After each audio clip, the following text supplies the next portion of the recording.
بسم اللہ الرحمن الرحیم الحمد للہ رب العالمین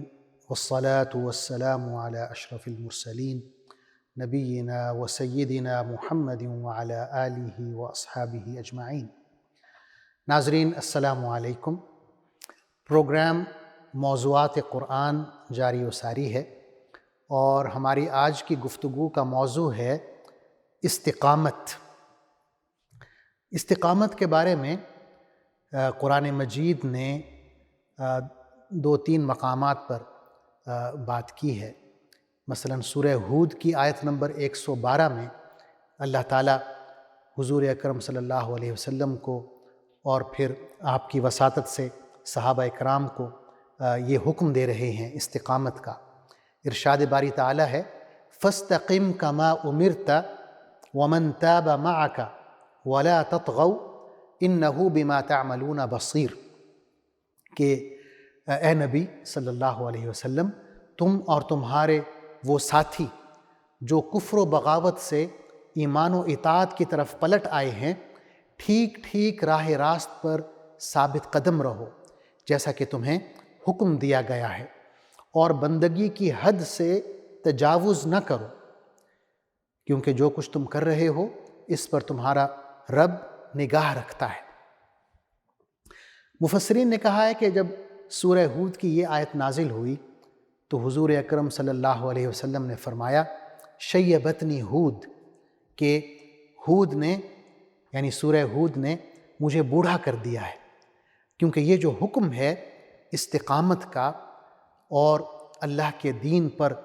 قائم رہنا اور ثابت قدم رہنا، اس کا بوجھ اتنا زیادہ حضور صلی اللہ علیہ وسلم نے محسوس کیا کہ آپ نے فرمایا کہ اس صورت نے مجھے بوڑھا کر دیا ہے۔ اور حدیث میں آتا ہے کہ واقعی آپ کے بالوں میں چند سفید بال بھی نمودار ہونا شروع ہوئے۔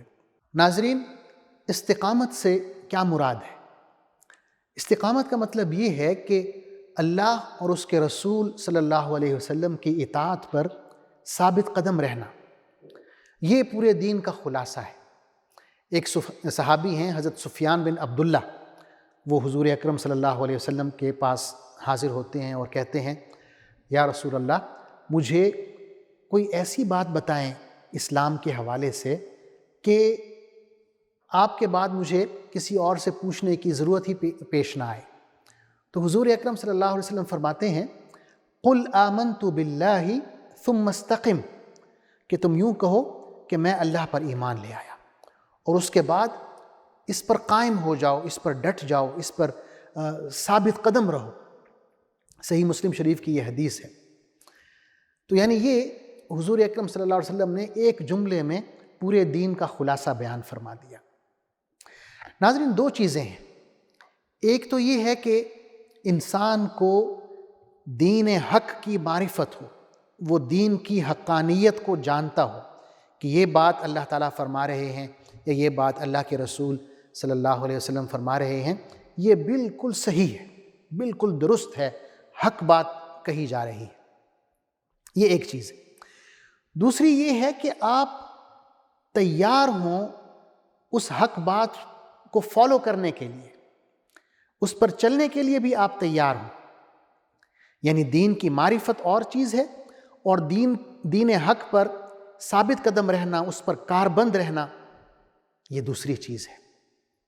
جب ہم کہتے ہیں اہدنا الصراط المستقیم کہ اے اللہ ہمیں سیدھا راستہ دکھا، تو اس کا ایک مطلب یہ بھی ہے کہ اے اللہ ہمیں سیدھے راستے پر چلا، ہمیں یہ توفیق عطا فرما کہ ہم صراط مستقیم پر چلیں، کیونکہ بہت سی قومیں ایسی گزری ہیں حضور اکرم صلی اللہ علیہ وسلم سے پہلے کہ جنہیں معلوم تھا، جنہیں یقین تھا کہ ان کے پاس جو نبی بھیجا گیا ہے وہ بالکل صحیح بات کہہ رہا ہے، لیکن اس کے باوجود انہوں نے انکار کیا، کفر کیا، غرور میں آ کے، تکبر میں آ کے۔ قرآن مجید میں آتا ہے،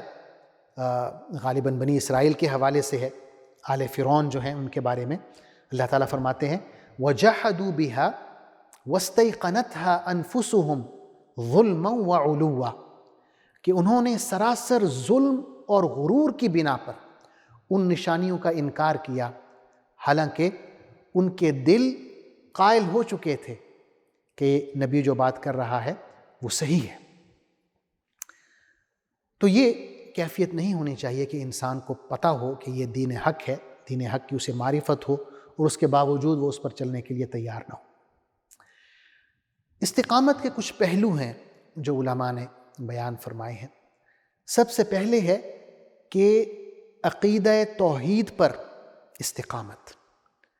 کہ انسان مسلمان یا مومن اللہ کے ساتھ کسی کو شریک نہ ٹھہرائے، عقیدہ توحید پر وہ جم جائے، استقامت دکھائے، شرک نہ کرے، اور پھر سنت رسول صلی اللہ علیہ وسلم پر ثابت قدم رہے، یعنی بدعات سے بچے۔ ہر وہ کام جو وہ کر رہا ہے اسے اس معیار پر تولے کہ کیا یہ کام حضور اکرم صلی اللہ علیہ وسلم کے طریقے کے مطابق ہے، یا میں اسے اپنی طرف سے گھڑ رہا ہوں اور اچھا کام سمجھ کے اس کو دین میں داخل کر رہا ہوں۔ تو یہ استقامت کی ایک شکل ہے کہ حضور اکرم صلی اللہ علیہ وسلم کے طریقے کو دیکھا جائے، جانا جائے، اور پھر صرف اسی پر عمل کیا جائے، اپنی طرف سے کوئی بات گھڑ کے دین میں شامل نہ کی جائے۔ اسی طرح جہاں انسان انفرادی طور پر استقامت دکھاتا ہے، وہاں اسے اجتماعی طور پر بھی استقامت دکھانی چاہیے۔ جو آیت میں نے شروع میں تلاوت کی سورہ ہود کی، فَاسْتَقِمْ كَمَا أُمِرْتَ وَمَنْ تَابَ مَعَكَ، کہ اللہ تعالیٰ حضور اکرم صلی اللہ علیہ وسلم کو حکم دے رہے ہیں استقامت کا، اور ساتھ میں صحابہ اکرام کا بھی کہہ رہے ہیں کہ وہ لوگ جو اپنی سابقہ زندگی ترک کر کے ایک نئی زندگی اختیار کر لی ہے، اسلام میں داخل ہو گئے ہیں، پرانی زندگی سے توبہ کر لی ہے، انہیں بھی آپ یہ کہیں، آپ خود بھی دین پر استقامت اختیار کریں، اور صحابہ اکرام سے بھی کہیں کہ وہ بھی دین پر استقامت اختیار کریں۔ انفرادی استقامت کی کیا مثال ہو سکتی ہے؟ آپ آدھی رات کو اٹھتے ہیں، آپ تہجد پڑھتے ہیں، یہ دین پر استقامت ہے انفرادی طور پر۔ آپ جاتے ہیں 5 وقت باجماعت نماز ادا کرتے ہیں، یہ اجتماعی استقامت ہے۔ آپ جہاد فی سبیل اللہ میں شامل ہو رہے ہیں، یہ اجتماعی استقامت ہے۔ اسی طرح ناظرین، استقامت کا ایک بہت اہم پہلو یہ ہے کہ اگر ہم لوگوں کے سامنے دین پر استقامت دکھا رہے ہیں تو ہم تنہائی میں بھی اس دین پر استقامت دکھائیں۔ اور یہ آج کل ایک بہت بڑا مسئلہ ہے انٹرنیٹ کے آنے کے بعد، اور یہ جو ہمارے سوشل میڈیا ہے جس میں ہم اکیلے بیٹھے ہوتے ہیں اور ہمیں کوئی اور نہیں دیکھ رہا ہوتا سوائے اللہ کے۔ اللہ تعالیٰ فرماتے ہیں الذین یخشون ربہم بالغیب، وہ لوگ، وہ مومن جو اللہ سے ڈرتے ہیں جبکہ اللہ تعالیٰ ان کے سامنے نہیں ہوتا، لیکن یہ عقیدہ ہے کہ اللہ ہمیں دیکھ رہا ہے۔ تو تنہائی میں جو استقامت ہے، دین پر قائم رہنا ہے، اللہ نے جو چیزیں حرام کی ہیں ان سے بچنا ہے، اللہ نے جو حدود وضع کی ہیں ان کو پھلانگنا نہیں ہے، اس کی بہت بڑی اہمیت ہے۔ حدیث میں آتا ہے کہ قیامت کے دن بعض لوگ ایسے ہوں گے کہ جن کے نیک اعمال پہاڑوں جتنے عظیم ہوں گے، لیکن اللہ تعالیٰ ان اعمال کو اس طرح بکھیر دے گا جیسے غبار کو بکھیر دیا جاتا ہے۔ اور آپ نے فرمایا کہ وہ لوگ ہوں گے جو جن کی نمازیں، روزے، حج تو بہت زیادہ ہوں گے، لیکن یہ وہ تھے دنیا میں کہ جب تنہائی میں ہوتے تھے تو اللہ تعالیٰ کی حرام کردہ چیزوں کی پرواہ نہیں کرتے تھے، اس میں پڑ جاتے تھے۔ اللہ نے جو حدود وضع کی ہیں ان کی پاسداری نہیں کرتے تھے، ان حدود کو پھلانگ جاتے تھے۔ تو یہ ناظرین استقامت کا ایک بہت بڑا پہلو ہے کہ ہمیں اسے ملحوظ خاطر رکھنا چاہیے کہ جب ہم تنہائی میں ہوں اس وقت بھی ہم اپنے دین پر قائم رہیں، اس وقت بھی اللہ تعالیٰ کی جو معیت ہے، اس کا ساتھ ہے کہ وہ ہمیں دیکھ رہا ہے، وہ ہمارے ساتھ ہے، یہ عقیدہ ہمارے دل میں موجود ہونا چاہیے۔ آخر میں یہ عرض کروں گا کہ اگر ہم بطور معاشرہ اور بطور معاشرے کے افراد دین پر استقامت اختیار کریں تو اس کے کیا ثمرات ہمیں ملتے ہیں۔ ہمارے معاشرے میں بہت سے لوگ ہیں، مختلف ان کے کیا کہنا چاہیے، ان کے عہدے ہیں، ان کی ذمہ داریاں ہیں۔ مثلا ایک والد ہے، وہ دین پر اگر استقامت اختیار کرتا ہے، اپنے بچوں کی اسلامی تربیت کرتا ہے، انہیں حلال رزق کما کر کھلاتا ہے، تو یہ اسلامی گھرانے کی تعمیر کی ایک بہترین بنیاد بن سکتا ہے۔ والدہ ہے، ماں ہے، وہ اگر دین پر استقامت دکھاتی ہے، وہ کس طرح دین پر استقامت دکھا سکتی ہے کہ وہ اپنی عزت کی حفاظت کرتی ہے، خامند کی غیر موجودگی میں خامند کی عزت کی حفاظت کرتی ہے، اس کے مال کی حفاظت کرتی ہے، اس کے بچوں کی دینی تربیت کرتی ہے۔ اگر وہ یہ کر رہی ہے تو وہ دین پر استقامت دکھا رہی ہے، اس سے اس کا جو گھر ہے بہت سی برائیوں سے پاک ہو سکتا ہے۔ ایک تاجر ہے، وہ کس طرح استقامت دکھا سکتا ہے؟ تاجر اگر اللہ کے دین پر چلتا ہے، دھوکہ نہیں دیتا، ملاوٹ نہیں کرتا، رشوت نہیں لیتا، سود خوری نہیں کرتا، سود سے بچتا ہے، تو آپ خود اندازہ کریں کہ معاشرہ کتنا پاک اور صاف ہو سکتا ہے۔ ایک استاد ہے، وہ کس طرح دین پر قائم رہ سکتا ہے، استقامت کس طرح دکھا سکتا ہے؟ اگر وہ سوچتا ہے، غور و فکر کرتا ہے کہ وہ کیا پڑھا رہا ہے، کیسے پڑھا رہا ہے، کیا وہ پورا وقت دے رہا ہے کلاس روم میں، کیا وہ اپنا جو مقام ہے بطور استاد کے، اسے طلبہ کی تربیت میں اس مقام کو استعمال کر رہا ہے یا نہیں کر رہا؟ اگر ان باتوں کا اسے شعور ہے، جو کہ ہونا چاہیے، تو ہمارا معاشرہ اعلیٰ اقدار کا حامل ہو سکتا ہے۔ ایک جج ہے، وہ دین پر کس طرح استقامت اختیار کر سکتا ہے؟ اگر ہمارے جج جو ہیں اپنے فیصلوں میں عدل و انصاف پر قائم رہتے ہیں، عدل و انصاف کے مطابق فیصلے دیتے ہیں، تو معاشرے میں امن و امان قائم ہوگا۔ اور ناظرین، یہی بات ہم زندگی کے ہر شعبے میں کہہ سکتے ہیں۔ جتنے بھی اور افراد ہیں جو مختلف ان کے کردار ہیں، مختلف عہدے ہیں، مختلف ذمہ داریاں ہیں، آپ کسی بھی پہلو کو لے سکتے ہیں اور اس پہلو پہ جو ذمہ دار فرد ہے اس کو لے سکتے ہیں کہ وہ کس طرح دین پر استقامت اختیار کر سکتا ہے۔ پھر ناظرین، یہ بھی ہوتا ہے کہ گو کہ اللہ تعالیٰ کو جو پرفیکشن لیول ہے ہر کام میں، پرفیکشن اللہ کو پسند ہے،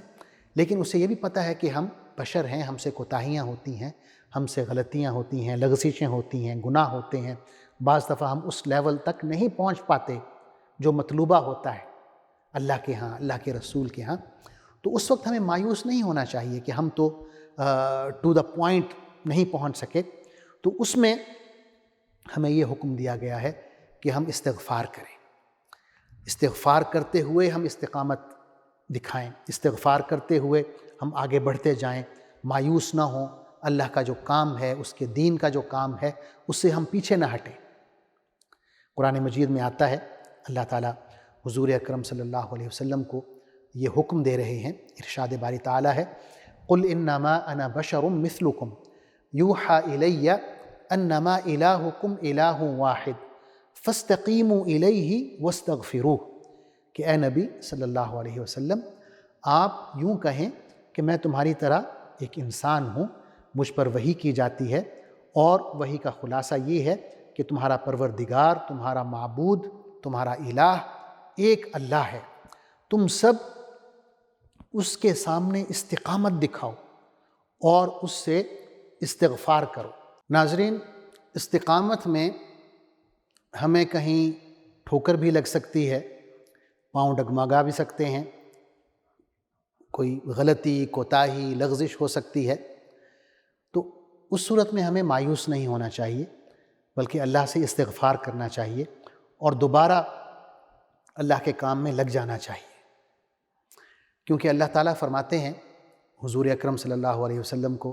حکم دیا جا رہا ہے اس آیت میں، سورہ حامیم سجدہ کی آیت ہے، قُلْ إِنَّمَا أَنَا بَشَرٌ مِثْلُكُمْ يُوحَىٰ إِلَيَّ أَنَّمَا إِلَٰهُكُمْ إِلَٰهٌ وَاحِدٌ فَاسْتَقِیمُوا إِلَیْهِ وَاسْتَغْفِرُوهُ کہ اے نبی صلی اللہ علیہ وسلم، آپ یوں کہیں کہ میں تمہاری طرح انسان ہوں، مجھ پر وحی نازل کی جاتی ہے جس کا لب لباب یہ ہے کہ تمہارا پروردگار، تمہارا معبود ایک اللہ ہے، لہٰذا تم سب اس کے سامنے استقامت دکھاؤ اور اس سے استغفار کرو۔ مطلب یہ ہے کہ یہ جو استقامت کا راستہ ہے یہ ایک کٹھن راستہ ہے، مشکل راستہ ہے، اس میں آپ سے کوتاہیاں بھی ہوں گی، لغزشیں بھی ہوں گی، تو آپ کو مایوس ہونے کی ضرورت نہیں ہے، بلکہ اللہ سے استغفار کرتے ہوئے اس راستے پر آپ نے بڑھتے چلے جانا ہے، اور اس راستے پر آپ نے جم کے